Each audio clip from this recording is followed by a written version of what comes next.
கற்பனையில எல்லாருக்கும் அப்பப்போ ஒரு ஆசை வந்து போகும். புதையல் கிடைச்சா எப்படி இருக்கும், மந்திரக்கோல் இருந்தா என்னென்ன கேட்கலாம், லாட்டரி விழுந்தா என்ன செய்யலாம்னு ஜாலியா இமேஜின் பண்ணிப்பாங்க. நடக்காதுனாலும் அந்த நேரத்துல கிடைக்கிற சந்தோஷத்துக்காக இப்படி பலரும் சிந்திக்கிறது உண்டு. ஆனா இந்த கதையில ஒருத்தருக்கு மந்திரக்கோல் கிடைக்குது. அத என்ன பண்றாரு, அவர் வாழ்க்கை பெருசா மாறுச்சா, என்ன நடந்துச்சுன்னு இந்த வீடியோல பார்ப்போம். வாங்க இப்ப கதை கேட்போம். தேவநாதபுரம் என்ற ஊர்ல கார்மேகம் என்ற ஒரு இளைஞன் வாழ்ந்துட்டு இருக்கான். இவன்ட்ட ஒரு வித்தியாசமான குணம் இருக்கு. கவலையோ சந்தோஷமோ பெருசா அலட்டிக்க மாட்டான். பிறவியிலேயே அப்படி ஒரு குணம் அவனுக்கு. பார்க்கிறவங்களுக்கு தான் அது வித்தியாசமா இருக்கும். இவனுக்கு பெருசா சொந்த பந்தம்னு யாரும் இல்ல. ஊருக்கு ஒதுக்குப்புறமா இருக்கிற ஒரு குடிசையில தனியா வாழ்ந்துட்டு இருக்கான். சின்ன வயசுல இருந்தே இப்படி தனியா இருக்கிறதால அவன் மனசு இப்படி மாறிடுச்சுன்னு ஊர்க்காரங்களும் அவனை பெருசா கண்டுக்கிறது இல்ல. இந்த நிலையில நம்ம கார்மேகமும் ஒரு நாள் காட்டுக்குள்ள மரம் வெட்ட போறான். அப்போ திடீர்னு மழை பெய்ஞ்சு இருட்டிடுச்சு. காட்டை விட்டு வெளியே வர்ற பாதை அவனுக்கு தெரியல. சுத்தி முத்தி பார்க்கறான். பாழடைஞ்ச ஒரு குடிசை இருக்கு. அதுக்குள்ள ஒரு முனிவர் தியானம் பண்ணிட்டு இருக்கிறாரு. கார்மேகத்துக்கு அவரோட தியானத்தை கலைக்க மனசு இல்ல. அதனால வெளியில இடிஞ்சு கிடக்கிற திண்ணையில உட்கார்ந்துட்டே இருக்கான். மழை இலேசா அவன் மேல விழுந்துட்டே இருக்கு. உட்கார சரியா வசதி இல்ல. இருந்தாலும் அனுசரிச்சு நனைஞ்சுகிட்டே அந்த இடத்துல உட்கார்ந்து காட்டை வேடிக்கை பார்த்துட்டே இருக்கான். ரொம்ப நேரம் கழிச்சு கண் திறந்த முனிவர் கார்மேகத்தை ஆச்சரியமாக பார்க்கிறார். அவன் ரொம்ப நேரம் இப்படி உட்கார்ந்துட்டு இருக்கிறத புரிஞ்சுக்கிறாரு. வழக்கமாக இப்படி யாரும் இருக்க மாட்டாங்க. ஒன்னு சத்தம் போட்டு தியானத்தை கலைப்பாங்க, இல்லைன்னா ஒதுங்கி போயிடுவாங்க. இவன் எதுக்கு இப்படி உட்கார்ந்துருக்கான்னு நினைச்சிட்டே அவனை கூப்பிடுறாரு. யாருப்பா நீ, எதுக்காக இங்க உட்கார்ந்து மழையில நனைஞ்சிட்டே இருக்க, உள்ள வந்திருக்கலாம்ல அப்படின்னு சொல்றாரு. அதுக்கு அந்த இளைஞன், நீங்க தியானத்துல இருந்தீங்க, காட்டுல தனியா இருக்க பயந்துட்டு தான் இங்க வந்தேன். குடிசையில நீங்க இருந்தனால தைரியம் வந்துடுச்சு, மழையில நனையறது பிரச்சனை இல்லைன்னு சொல்றான். அதுக்கு அந்த முனிவர், சரிப்பா உனக்கு இப்ப என்ன வேணும்னு கேக்குறாரு. அந்த இளைஞனும் ஊருக்கு போக வழி தெரியல, எந்த பக்கம் போகணும்னு சொன்னீங்கன்னா கிளம்பிடுவேன் அப்படின்னு சொல்றான். அதுக்கு அந்த முனிவரும் குடிசையை விட்டு வெளியே வந்து வழி சொல்றாரு. சரின்னு அந்த இளைஞனும் நன்றி சொல்லிட்டு கிளம்புறான். அந்த இளைஞனோட நடவடிக்கையை பார்த்த அந்த முனிவருக்கு ஒரே ஆச்சரியமா இருக்கு. இங்க வர்றவங்க எல்லோரும் ஏதாவது ஒரு ஆசைய சொல்லி உதவி கேட்பாங்க. ஆனா இவனோ தற்செயலா வந்தாலும் தனக்கு தேவையானதை மட்டும் கேட்டுட்டு எந்த உணர்ச்சியும் காட்டாம போறானேன்னு அவருக்கு ஆச்சரியம். அவனுக்கு ஏதாவது செய்யணுமேன்னு அவருக்கு தோணுது. அதனால போயிட்டே இருந்து அவனை கூப்பிடுறாரு. அப்புறம் குடிசைக்குள்ள போய் ஒரு மந்திர குச்சியை எடுத்துட்டு வர்றாரு. அதை அவன்கிட்ட கொடுத்து, இளைஞனே இந்த குச்சியை வச்சுக்கோ, உனக்கு ஏதாவது தேவைன்னா இந்த குச்சியை கையில புடிச்சிட்டு கேட்டா உடனே அது நடக்கும், கவனமா வச்சுக்கோன்னு சொல்றாரு. ஆனா அந்த இளைஞனுக்கு அது பிடிக்கல, முதல்ல மறுக்கிறான். அப்புறம் முனிவர் சொல்றாருன்னு வாங்கிட்டு கிளம்புறான். மழையும் நின்னுடுது. முனிவர் சொன்ன பாதையிலே நடந்து போறான். கையில குச்சியை புடிச்சிட்டு நடக்கிறது அவனுக்கு ஒரு தைரியத்தை கொடுக்குது. விறுவிறுன்னு வீட்டுக்கு வந்துடுறான். ஆனா இது மந்திர குச்சின்னு அதட்ட ஏதாவது கேட்கணும்னு அவனுக்கு தோணவே இல்லை. ஆனா அந்த மந்திர குச்சிய அவனுக்கு பிடிச்சிருந்தது. அதனால எப்பவும் கையிலே வச்சுட்டு இருந்தான். ஆடு மாடு மேய்க்கும் போது விரட்டுறதுக்கு அந்த குச்சியை பயன்படுத்துவான். தோட்டத்துல இருக்கிற பழத்தை இந்த குச்சியால அடிச்சிட்டு பறிப்பான்.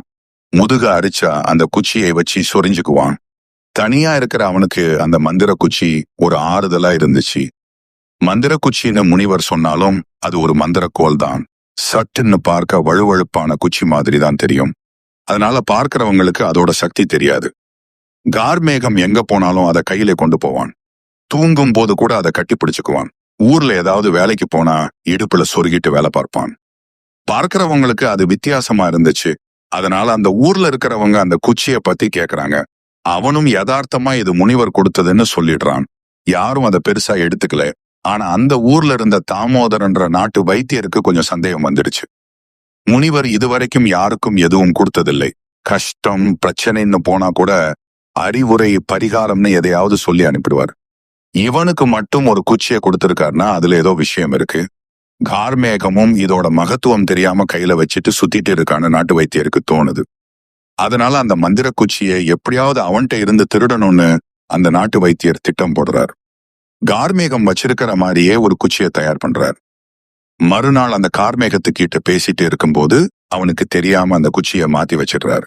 அப்புறம் உண்மையான மந்திர கோலை எடுத்து மறைச்சு வச்சுக்கிறார். கொஞ்ச தூரம் போனதும் நாட்டு வைத்தியர் அதை சோதிக்க நினைக்கிறாரு. அவருக்கு மந்திரகோல்ட்ட என்ன கேட்கறதுன்னு தெரியல. அவருக்கு கொஞ்சம் குதர்க்க புத்தி வேற. அதனால அந்த கார்மேகம் இன்னைக்கு சாப்பாடு இல்லாம பட்டினியா கிடக்கணும்னு மந்திரக்கோள்கிட்ட சொல்றாரு. அப்புறம் வீட்டுக்கு வந்துடுறாரு. இருந்தாலும் அவருக்கு வீட்டுல இருக்க முடியல. இது உண்மையான மந்திரகோள் தானா, நாம சொன்னது நடந்திருக்குமான்னு சோதிச்சு பார்க்க ஒரே ஆசை. அதனால இருட்டுல நடந்து ஊர் எல்லையில இருக்கிற அந்த இளைஞனோட வீட்டு கதவை தட்டுறார். கதவை திறந்த கார்மேகம் நாட்டு வைத்தியரை பார்த்து ஆச்சரியப்படுறான். என்ன இந்த நேரத்துல இப்பதானே வந்துட்டு போனீங்கன்னு கேக்குறான். அதுக்கு அந்த நாட்டு வைத்தியரும், ஒரே இருமலா இருக்கு, மூலிகை பறிக்க வந்தேன், கொஞ்சம் தண்ணி கொடுன்னு கேக்குறாரு. பின்பு இரவு உணவு எல்லாம் முடிஞ்சதான்னு நைஸா கேக்குறாரு. அதுக்கு அந்த இளைஞன், சாப்பாட்டை தட்டுல போட்டு வெளியில வச்சிருந்தேன், வீட்டுக்குள்ள போயிட்டு வந்து பார்த்தா சாப்பாடை காணோம், ஏதோ நாய் தூக்கிட்டு போயிடுச்சு, அதனால பட்டினியாவே படுத்துக்கிட்டேன்னு சொல்றான். இதை கேட்ட நாட்டு வைத்தியருக்கு ஒரே சந்தோஷம். முனிவர் கொடுத்தது மந்திர குச்சிதான், நாம கேட்டது அப்படியே பலிக்குதேன்ற மகிழ்ச்சியில வீட்டுக்கு வந்து சேர்றார். இருந்தாலும் நைட் அவருக்கு தூக்கமே வரல. சந்தோஷத்துல தலைகால் புரியல. ஒரே நாள் அளவுக்கு அதிகமா பணம் தங்கம்னு நமக்கு கிடைச்ச ஊர்ல சந்தேகம் வரும். அதனால கொஞ்சம் கொஞ்சமாக இந்த மந்திரக்கோலை பயன்படுத்தணும்னு நினைச்சுக்கிறாரு. பூனைய சிங்கமா மாத்துறாரு. அப்புறம் பயந்து போய் பூனையாவே மாத்திடுறாரு. இந்த ஊர்ல எல்லோரும் ஆரோக்கியமாக இருப்பாங்க. அதனால நாட்டு வைத்தியருக்கு பெருசா வருமானம் இல்ல. அதை யோசிச்சு பார்த்த அவரு, இந்த ஊர்ல எல்லோருக்கும் ஏதாவது ஒரு வியாதி வரணும்னு மந்திரக்கோள்கிட்ட கேக்குறாரு. அதனால ஊர் மக்களுக்கு சின்ன சின்னதா நோய் வருது. ஊர் பூரா இருமல் சத்தம் கேக்குது. நோய் அவஸ்தையில சிரமப்படுறாங்க. எல்லோரும் இவரை தேடி வர்றாங்க. மந்திரக்கோலை மறந்து வைத்தியம் செய்ய வேண்டிய நிலை வருது. அப்புறம் யோசிச்சு பார்த்து மந்திரக்கோல் தான் இருக்குதே, அதை வச்சு வியாதியை குணப்படுத்துவோம்னு நினைக்கிறாரு. அதனால மூலிகைகளை தூக்கி போட்டுடுறாரு. அப்புறம் யோசிச்சு பார்த்து எதுக்கு வைத்தியம் பண்ணி பணம் சம்பாதிக்கணும், மந்திரக்குச்சி மூலமா பணத்தை வரவழைக்கலாம்னு நினைக்கிறாரு. மொத்தத்துல மந்திரக்கோள் கிடைச்ச குஷியில அவர் எதையும் ஒழுங்கா கேட்கல. விளையாட்டுத்தனமா எதையாவது கேட்டு கேட்டு பின்னாடி அதை மாத்திட்டே இருந்தார். தன்னை ஒரு மேதாவி மாதிரி நினைச்சு பவனை பண்ண ஆரம்பிச்சுட்டாரு. பணம் நிறைய இருந்தா ஊர்க்காரங்களுக்கு சந்தேகம் வந்துடும்னு நினைக்கிறாரு. அதனால மந்திரக்குச்சியே எனக்கு நிறைய காசு கொடுன்னு கேக்குறாரு. எவ்வளவுன்னு எந்த வரையறையும் கேட்காததால வீட்டில நாணயங்களா குவிய ஆரம்பிச்சிடுது. தரையில காசு விழற சத்தத்தை பார்த்து பயந்து போய் காசு போதும் வேண்டாம்னு கத்துறாரு. உடனே காசெல்லாம் மறைஞ்சு போயிடுது. பவர்ஃபுல்லான மந்திரக்கோலை இப்படி சிறு பிள்ளைத்தனமா பயன்படுத்திட்டே இருந்தார். இந்த மந்திரக்கோளுக்கு ஒரு எக்ஸ்பைரி டேட் இருக்கு. குறிப்பிட்ட எண்ணிக்கையில உள்ள வேண்டுதல்கள் மட்டும்தான் பலிக்கும். பிறகு கொஞ்சம் கொஞ்சமா மந்திரத்தன்மையை இழக்கும். இது தெரியாம அந்த நாட்டு வைத்தியர் சின்ன சின்ன அற்ப விஷயத்துக்கெல்லாம் மந்திர குச்சியை பயன்படுத்தி அதோட பவரை குறைச்சிட்டே இருந்தார். ஒரு மாசம் போகுது. நாட்டு வைத்தியருக்கு திடீர்னு ஒரு சந்தேகம் வருது. குச்சியை கொடுத்த முனிவர் எப்படியும் கார்மேகத்தை தேடி வருவார். அப்போ உண்மை தெரிஞ்சிடும்.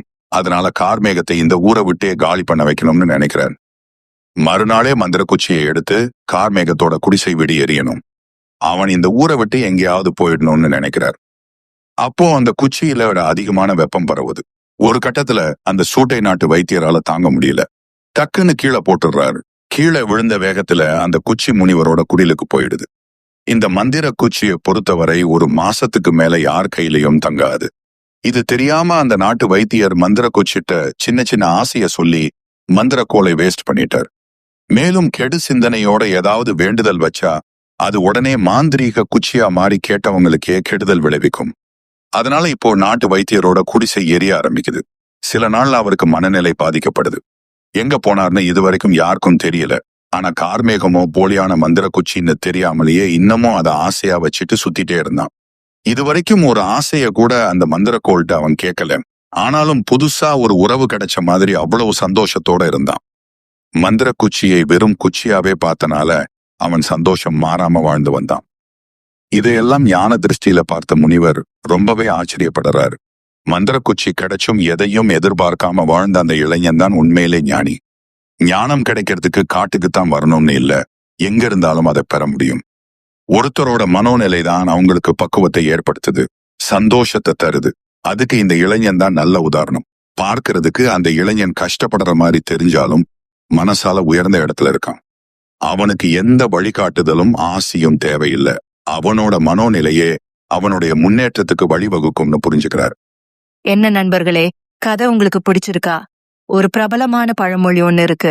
அது என்னன்னா, நம்மோட மனோநிலைதான் மிகப்பெரிய சொத்து. ஆழ்ந்து சிந்திச்சு பார்த்தீங்கன்னா இதோட அர்த்தம் உங்களுக்கு புரியும். நாமளா இருப்போம்.